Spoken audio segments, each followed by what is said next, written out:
Lu percaya nggak hal-hal ini bisa saja terjadi karena pengaruh konten-konten vulgar yang sering dikonsumsi anak-anak sekarang. 4 remaja pelaku pembunuhan dan pemerkosaan terhadap seorang siswi SMP di Palembang, Sumatera Selatan. Jenazah anak 7 tahun yang menjadi korban kekerasan seks dan pembunuhan di Dusun Barurejo, Desa Kalibaru Manis, Kecamatan Kalibaru, Banyuwangi. Seorang remaja berusia 15 tahun warga Pekalongan, Jawa Tengah diadili hingga diperkosa oleh 3 pemuda di sebuah hutan. Nasib pilu dialami kakak beradik asal Purworejo, Jawa Tengah, saudara. Mereka menjadi korban pemerkosaan oleh 13 pria yang merupakan tetangga mereka sendiri. Alah lu bang, lu juga nonton kan? Assalamualaikum warahmatullahi wabarakatuh. Hello Kedan, gimana kabar kalian? Gue harap sih Triple S ya, semoga sehat selalu. Bray, pernah nggak sih kalian ngerasa kalau media sosial sekarang ini cuy, makin kesini makin kacau.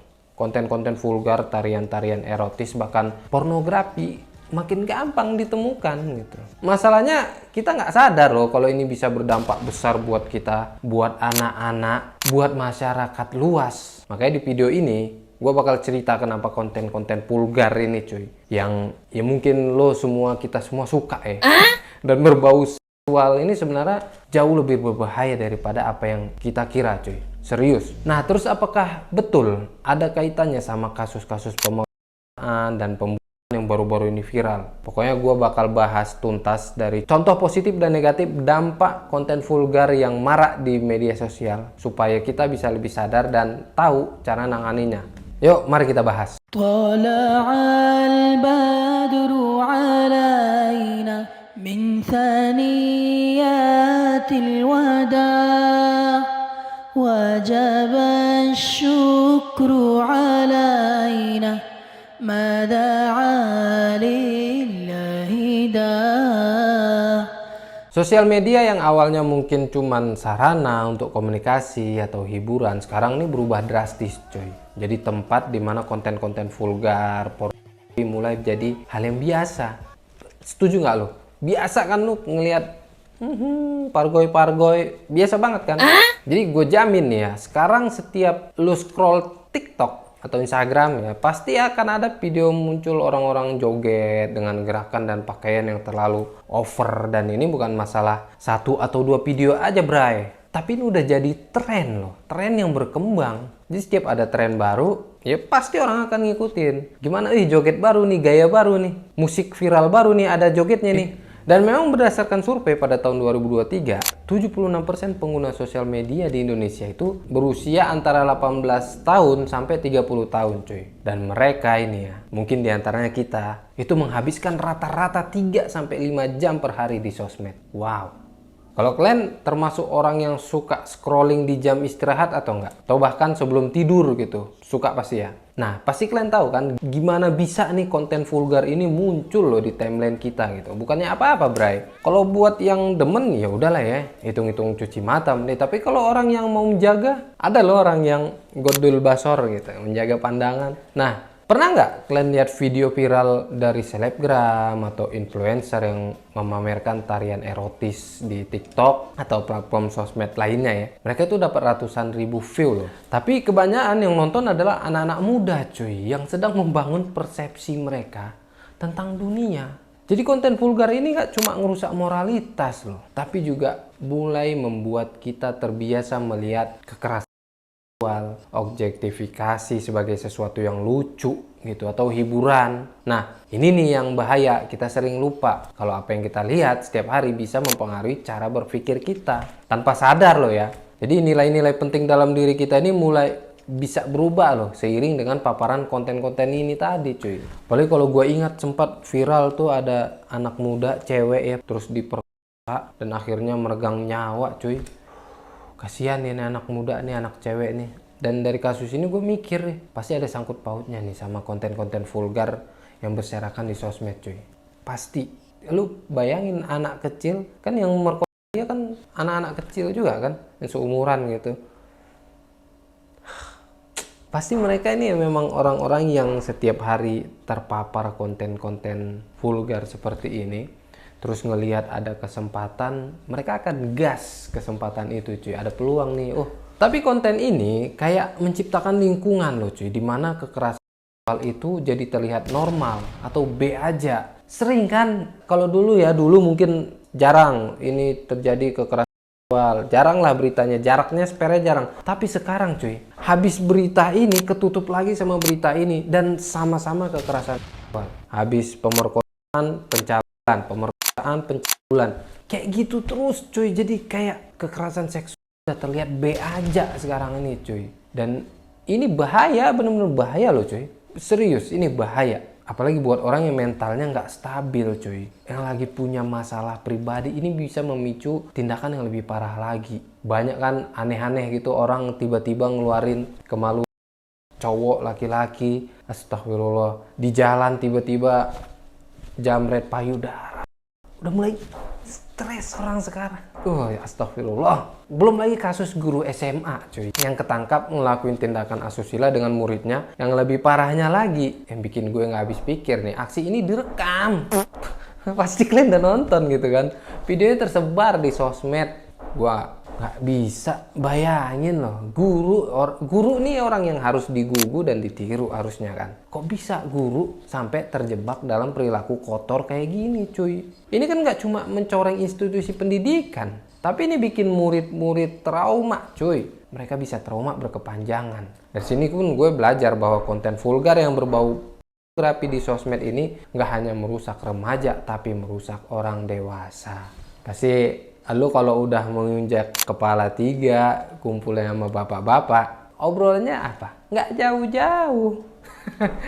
Iya, setuju ya? Nah, dari kasus ini gue nyimpulin ya, sebenarnya siapapun orang yang terus-menerus terpapar konten vulgar tanpa kontrol, bisa saja terseret dalam pola pikir yang rusak, hancur gitu cuy. Karena memang faktanya, konten vulgar dan ini bisa mempengaruhi perilaku orang kan. Karena gue sendiri punya kenalan, punya temen, dan ini orang sadar gitu. Dia bener-bener pilih-pilih konten. Kalau gue lihat Instagramnya juga nggak pernah ada tuh perempuan-perempuan dia lihat gitu kan. Karena memang dia filter loh konten-konten yang ada di sosmed dia. Justru gue lihat ya memang ini orang lebih sehat, punya mindset sehat, apalagi hubungan terhadap manusia gitu kan. Dia lebih baik, jauh lebih baik dibandingkan orang-orang yang selalu mengkonsumsi konten-konten vulgar cuy. Lebih sehat hubungan antara manusianya cuy. Karena dia terbiasa mengkonsumsi hal-hal yang membangun. Jadi dia yang tonton konten-konten positif, inspirasional, edukatif, itu yang dia tonton cuy. Dan sebaliknya gue juga pernah kenalan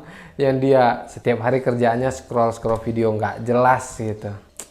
Pargoy segala macem. Memang agak lebih agresif lah dibanding temen yang tontonannya konten bagus tuh, memang lebih agak agresif yang satu gitu, yang B gitu. Gampang marah. Terus kalau ngelihat perempuan itu, mantep nih. Seperti itu.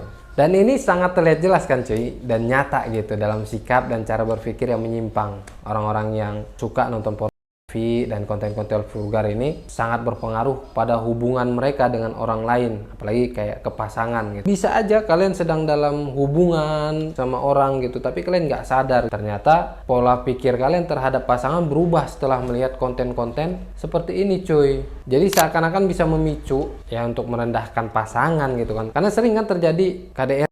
Kayak kasus yang terjadi beberapa waktu yang lalu, ada selebgram yang dipukul sama suaminya karena ketahuan suaminya nonton konten-konten begitu. Nah, kita nggak bisa kontrol apa yang muncul di sosmed cuy, tapi kita bisa kontrol apa yang kita konsumsi. Setuju nggak lo?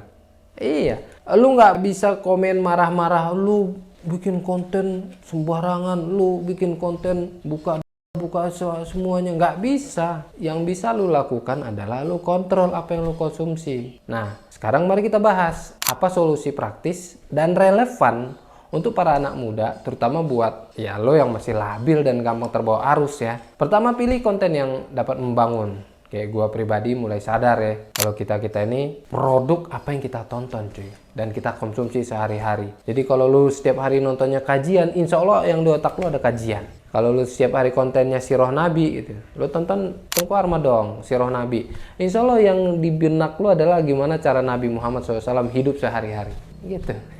Nah, coba kalian tanya ke diri sendiri, apakah konten yang kalian tonton setiap hari itu membantu kalian jadi orang yang lebih baik atau malah jadi rusak, cuy? Coba mulai untuk menseleksi apa yang kita tonton, apa yang kita lihat. Yang kedua, batasin, cuy. Batasin waktu kita main sosmed tuh, batasin. Gue sendiri, gue batasin, apalagi menjelang tidur tuh gue gak bakal main HP lagi gue. Ya, kita semua butuh hiburan lah, tapi terlalu lama main sosmed juga kan nggak bagus. Apalagi konten-konten vulgar ini kan nggak bagus lah buat kesehatan mental kita, itu nggak bagus itu. Setel bos, setel, kasih alarm, pakai aplikasi masing-masing 1 jam 2 jam per hari, gunakan buat cari-cari hiburan boleh. Tapi kalau kelamaan sakit, otak juga rusak kan. Terus yang ketiga, tentunya kita harus lebih sadar akan efek jangka panjang dari dampak nonton konten vulgar ini, cuy. Konten-konten ini, karena gue percaya banyak dari kita mungkin mikir ya, aku kan cuma nonton doang, nggak ngaruh. Tapi kenyataannya, apa yang kita lihat cuy, bisa merubah cara kita memandang dunia. Jadi daripada terjebak dalam konten-konten yang nggak senonoh ini, kenapa nggak mulai jauh lebih peduli sih sama kesehatan mental kita? Ya kan? Iya dong. Jadi mulai sekarang marilah pilih-pilih konten, bukan cuma apa yang kita tonton, tapi apa yang kita bagiin ke orang juga. Kita lihat, setuju nggak? Setuju lah pendapat kayak gini kan. Kalau kalian nggak setuju boleh komen di bawah. Gimana pendapat kalian soal konten vulgar di sosial media ini dan apa dampaknya buat hidup kalian? Boleh dong gue minta pendapat kalian ya. Tulis di kolom komentar pandangan kalian terhadap konten vulgar ini. Apa kalian suka atau ala banget lu bang? Lu juga nonton kan? Enggak. Gue bener-bener gue filter. Kalau kelihatan sekali ya, wah, gue skip gitu. Kalau sekali kan, rezeki nih. Habis itu gue skip. Tapi bener serius gue filter karena ya itu tadi bikin kecanduan cuy. Kondisinya sekarang gue memang bener-bener lagi nyari ide konten untuk YouTube kan. Jadi kayaknya untuk menikmati ke arah sana itu udah nggak ada waktu. Gue bener-bener deadline ngejar konten, materi, karena gue sendiri ngedit, thumbnail semua segala macam. Jadi bener-bener gue nyari materi. Kayaknya untuk ke arah ke situ nggak ada waktu. Mau begadang nggak bisa.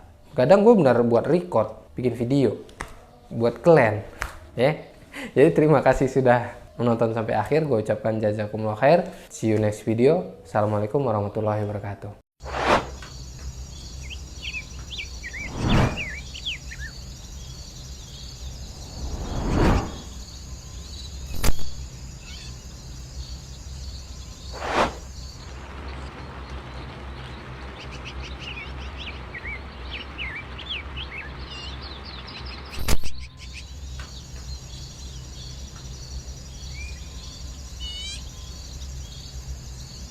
Sakit lambung, minum madu lambung, Mubarok.